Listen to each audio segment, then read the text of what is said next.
ৰাতি মোক শুই থাকা বুলি কৈ তুমি যে একেবাৰে শুই গলা। আজি এবছৰে হ'ব হ'ল। তুমি ক্ষীণতাই বৰকৈ আমনি কৰিছে।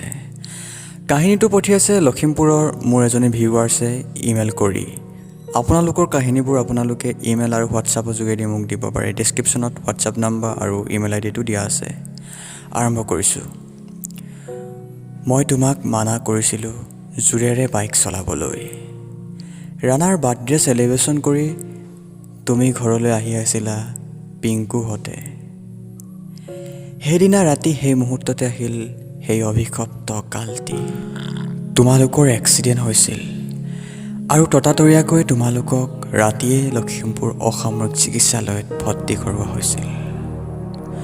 তুমি বোলে বিষত বৰকৈ চটপটাইছিলা। মই পিছদিনাখন পুৱাই খবৰটো পাইছোঁ আৰু লগালগ মই হস্পিটেললৈ বুলি ওলাইছোঁ। মই পুৱা 5 মিনিটমানৰ আগতেই তুমি এই সংসাৰৰ পৰা মেলানি মাগিলা। মই বৰকৈ বাউলীজনী হৈ কান্দিছিলোঁ। তোমাৰ নিঠৌ শৰীৰটোত মই শেষবাৰৰ বাবে আলিংগন কৰিছিলোঁ আৰু তোমাৰ উৎসুৰ মই এটি চুমাৰ পৰশ দিছিলোঁ। তোমাৰ আত্মাই চাগে পাইছিল সেই পৰশ। তুমি অবিহনে প্ৰতিদিনে কেনেদৰে উচুপি কটাইছোঁ দিনবোৰ, এয়া চাগৈ কোনেও নুবুজিব। তোমালোকৰ দেউতাই কৈছিল মোক, তোমাৰ বোলে প্ৰতিটো ঘন উশাহত তুমি মোৰে নাম লৈছিলা। মই বৰকৈ কান্দিছিলোঁ তেতিয়া। আজি এবছৰে হ'ব হ'ল তুমি ক্ষীণতাত। তথাপিও তুমি আজিও আছা মোৰ বুকুত, সদায় থাকিবা আজীৱন আজীৱন। এয়াই আছিল আজি কাহিনীটো।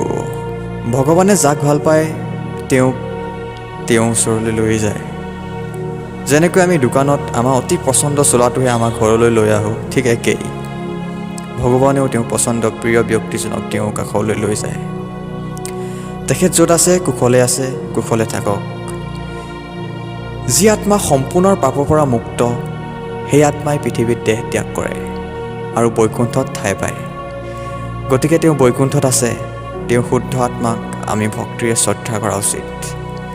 ধন্যবাদ। এয়া আছিল আজি কাহিনীটো। ষ্টৰিটো কেনে পালে কমেণ্ট কৰি জনাব আৰু আপোনালোকৰ ষ্টৰিবিলাক ডেছক্ৰিপশ্যনত থকা হোৱাটছএপ আৰু ইমেইল আইডিত দি দিব। মই নিশ্চয় পঢ়িম। আৰু কাহিনীটো যদি ভাল পাইছে লাইক, শ্বেয়াৰ আৰু ছাবস্ক্ৰাইব কৰি দিব। ধন্যবাদ।